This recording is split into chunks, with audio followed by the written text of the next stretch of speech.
Psi Aeterna IV is ranked as the #1 200 rounds per minute pulse rifle in Destiny 2, and it is easily one of the top 7 PvE meta weapons in the game right now. Everyone is calling it broken, S tier, must have, and they're not wrong. But if you're a working adult with limited time, the real question isn't is it good, it's is it actually worth your grind? So in this video, I'm giving you the honest meta breakdown, also where Psi Aeterna IV is genuinely insane, and who should be farming it right now, and who can safely skip it without falling behind. So you're gonna get no fake hype, no clickbait tears, just the truth. But let's get the basics out the way in under a minute so we're on the same page. Psi Aeterna is an ARC special 200 rounds per minute pulse rifle sitting in your energy slot. And it fires self-propelled micro missiles that explode on impact for higher damage. And you've got 2 origin traits that reward aggressive play and keeps the gun feeling snappy and responsive. Now it drops from the Renegade portal activities such as the solo, fire team, and arena ops. And with extra focus options once you start ranking up that track up. And at the higher ranks you can basically force more side drops, so if you want to target farm them, you absolutely can. And on paper, oh yeah, this thing is absolutely cracked. In the main perk columns, you're looking at exactly what you want for PvE. Add clear uptime and consistent damage. And that's why every bit creator is putting it in this S tier list and calling it meta defining. So yes, the hype exists for a reason. And the gun is absolutely strong, but that's not the same as everyone watching this should drop everything and grind it tonight. Alright, so now let's talk about how Psi actually feels in real content, not just dummy rooms. First, GMs and dungeons and high-end PvE activities. So in Grandmasters and dungeons, the 200 rounds per minute pulses are in a really sweet spot. So you get safe range, controlled bursts, and great ammo economy. Psi Aeterna takes that foundation and just pushes it further. See, you're shredding red bars with 2 bursts, sometimes with 1 buff, while at the same time staying way back behind cover. When you stack the best PvE perks together, see, you get a feedback loop of shoot, reload fast, keep chaining damage. See, that makes long GM sessions feel way less stressful. In my opinion, this gun is not a backbone weapon, for the simple fact that it uses special ammo instead of being a primary weapon. And it's a reliable boss DPS tool, and it's also good for ad clearing and staying alive. It's incredibly reliable. So if you live in GMs and in-game activities, this gun is a monster. It absolutely earns its top 7 PvE weapon label. And then we have the casual side of the game. Story missions, playlist strikes, seasonal activities. Here's where I'm going to be honest in a way most people won't. Psi Aeterna IV is absolutely overkill for 90% of that content.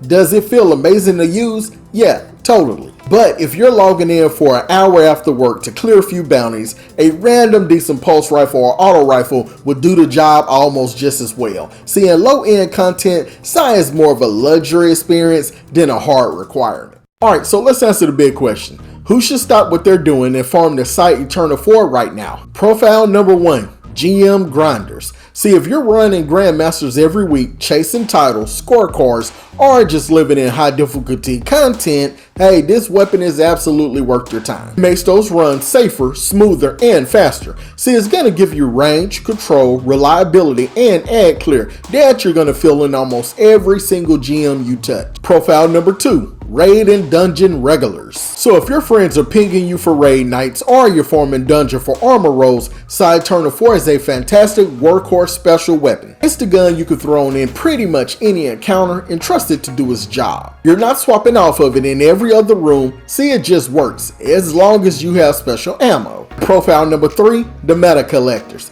See, if you're a person who wants the best of the best, the S tier stuff, and you hate the feeling of missing out on top 7 PvE guns, yeah, you should definitely farm this. See, the Psi's not a bait weapon, it's legit that strong. See, it will hold value across multiple seasons of balance changes, so for those 3 groups, yeah, go get it. You will actually use this thing. Alright, so now let's flip it, because this is where almost no one is being honest. You do not need Psi Aeterna IV in your life if you fit into these next profiles. If you live in Crucible, Trials, or Competitive, this is not where your grind should go. Can you take a 200 rounds per minute pulse into PvP and do some work? Yeah, sure. In this current sandbox, there are better options specifically tuned for dueling and peak shooting that will feel more comfortable and more forgiving. So if your heart is in PvP, your time is better spent chasing weapons built for that environment. Profile number 2, very casuals who only touch low-end content. See, if you log in once or twice a week, knock out a few strikes, maybe a story mission, and log off,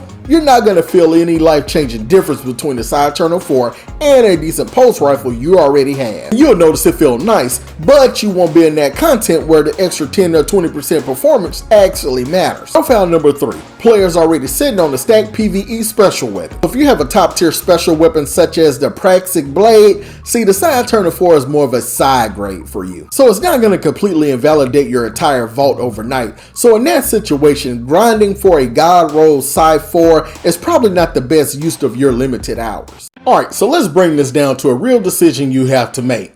Time versus value. If you could get a good Psi Aeterna IV in, say, 1 or 2 solid sessions, absolutely worth it if you care about high-end PvE. But if you're staring down a grind that's going to eat 3, 4, or 5 nights of your week, you have to ask yourself, what are you not doing while chasing this roll? Are you skipping GMs that drop actual in-game materials? Are you ignoring raids or dungeons where you could be getting red borders, exotics, or armor that upgrades every build you run? Now, Psi Aeterna IV is top tier, no question, but it's still only one weapon in one slot. So if you're on a tight schedule, it might make more sense to accept a good enough roll and then move on to the stuff that actually expands your account. And that's the difference between this weapon is meta and this weapon is worth your time specifically. Alright, so here's my practical recommendation, no fluff. If you're a GM runner, a raid or dungeon regular, or a meta collector, decide to focus window and grind this weapon until you get a strong roll. Don't chase perfection forever, get a roll that feels good, that fits your build, and then stop. So if you're a PvP first or super casual or already stacked with special weapons,